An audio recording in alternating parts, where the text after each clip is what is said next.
Hi, my name is Daniel, and I'll be talking about becoming more globally aware, and so that way we can be more engaged with the world and obviously foreign affairs. There are many issues, obviously, in the world. There's not too many solutions, so I definitely, or I guess being discussed, I guess, on a more public level. So I think that we should follow through with that and obviously know what kind of issues there are, because there's no way to solve something unless you know that there's actually an issue that exists. So basically I have some statistics about, about information. Basically only 58% of Americans can identify the Taliban, which I think is really ironic, I guess, because we kind of were like the leading people with the movement in Afghanistan. So for people not to know that kind of is a little unnerving. Then basically only 29% are able to, like there's people that had to take a citizenship test. Only 29% could identify who the vice president was. So that's also something that's really interesting. Then only 39% of Americans follow foreign news. And so I think that's interesting too, because they showed about people on like a public level, I guess, or in the community, they follow that was at like 67%.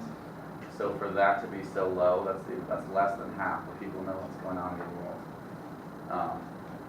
So I basically broke it down from information, to world hunger, to global warfare, and just knowing about diverse people.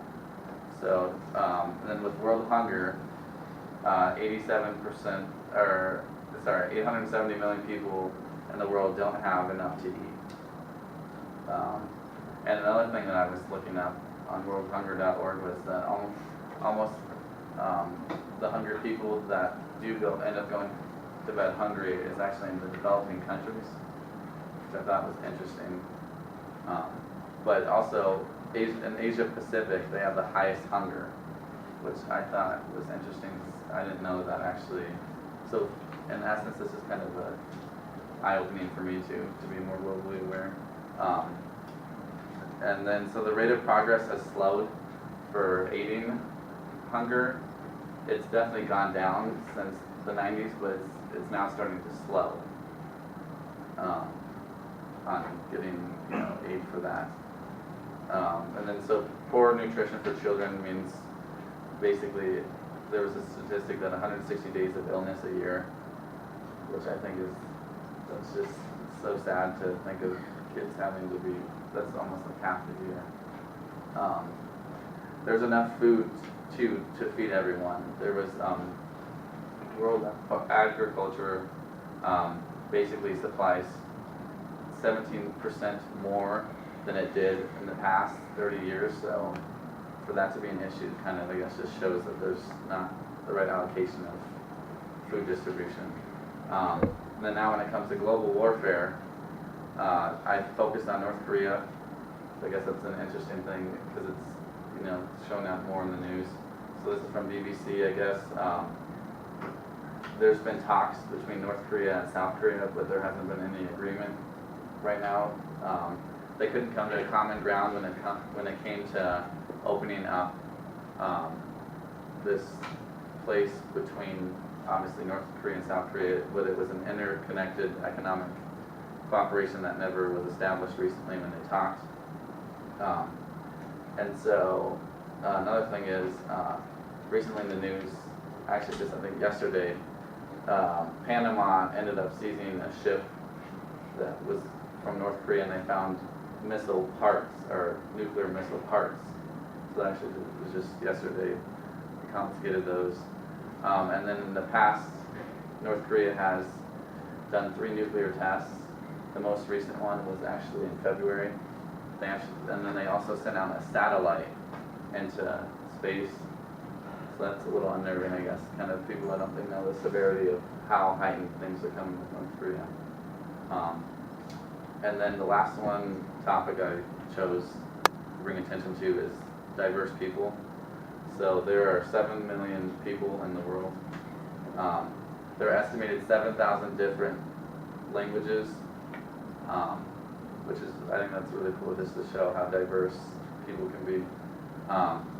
And then you are genetically more alike with someone from another group, as I guess on a biology standpoint, than someone from your own group. They've looked at the genetic code. It's actually more similar to someone from a completely different group than someone from your own group, like your family. So I think that just shows kind of how there's like a connection that we should try to establish. I guess maybe that's a little lofty claim. And then there are 43 different belief systems that I was able to locate, I guess, that was on religionfacts.org. So that just shows, you know, there's many different types of belief systems, people's perspectives, what they've decided to do. So it's basically the facts, and I guess the need. There can be satisfaction from having this knowledge about everything, you know, what's going on in the world. It can lead to change on a mass scale, which then affects us on a small scale. So I guess if we think more big picture, we're then able to then, you know, focus on what we can do on a more micro level. And another thing is it expands your mind. So basically, if you obviously, you know, learn more information, kind of, you know, see things from the outside view, you expand your perspective, it changes you, it doesn't make you so narrow-minded, I guess is a way to put it. And then this also could lead to, you know, being able to mediate with world warfare, if we're able to then, you know, get a perspective of another person, that then can then affect the way that we deal with them. So it's not just, I guess, seeing that war is an issue, but if you actually see that group of people as a culture, maybe you can then try to, you know, reach out to them as human beings, so which then affects that. And also, learning about other people and the different situations gives you a sense of sympathy or empathy. So if you know what kind of situation they're in, what kind of beliefs they have, or if you've been in a similar situation to them. So I guess this also gives you a way to visualize. So if you, so the amount of people who are affected daily when it comes to hunger is, you know, if you just think about that, that will change your perspective completely. Then also if we start to think about these things, we're going to then have a sense of urgency, you know, about what we need to do to aid, you know, nuclear war. Because it could just happen in a matter of moments. So we need to, you know, focus on what we can do, not just in America and focusing on celebrities, but also focus on what's going on outside of us. Also, we need to be able to then, from this, learning this information, that we can see and appreciate that there are unique individuals and that not everyone's just like us. And so that way we can then, you know, get to know them and kind of get to know their beliefs and their aspirations. And then with this relationship, it could lead to less war and even the path to long-term friendship.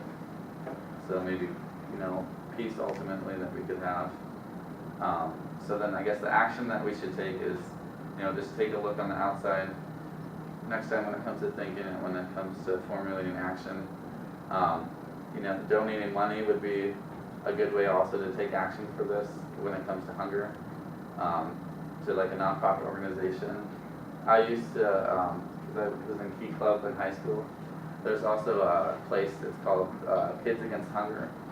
It's basically where you can put together food to be then sent off to other countries. And all their food is really, they get vitamins, soy, rice, so it's something that actually is going to benefit them, and it's not, you know, going to be too much of a culture shock for them. And it's essential, you know, for anyone to survive on or to be healthy. So I think that's a way we can do too, is, you know, just maybe once a month going out and finding an organization that you could help if you don't necessarily have the money, but to donate your time. So then it also, another way you take action is when it comes to your career choice, thinking about, you know, what you want to, I guess, ultimately do for the world.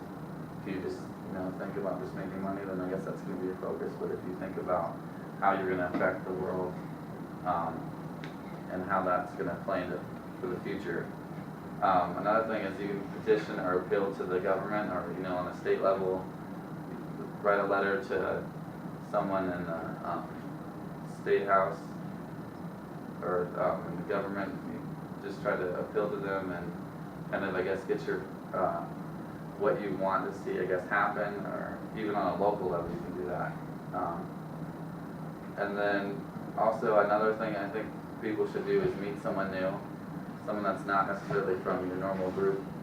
That way you can, get a different perspective, learn their life story, kind of figure out who they are instead of, just judging them based on maybe what they look like or where they're from, but actually get to, talk to them, because you'd definitely be surprised how similar they are to you. And then my closing statement is, you only have a few pieces of the puzzle when you look at your own life. When it comes to being a participant in the world we live in, compared to the many pieces that make up the planet we call Earth. So basically, I guess another is, when you have your news sources, you want to be get different news sources, so that way you can kind of fact check. Another good one would be BBC, so it's world news. So I guess just become more globally aware with what you want to do in life, and don't keep it biased, and that way you can then get to know everyone. Thank you.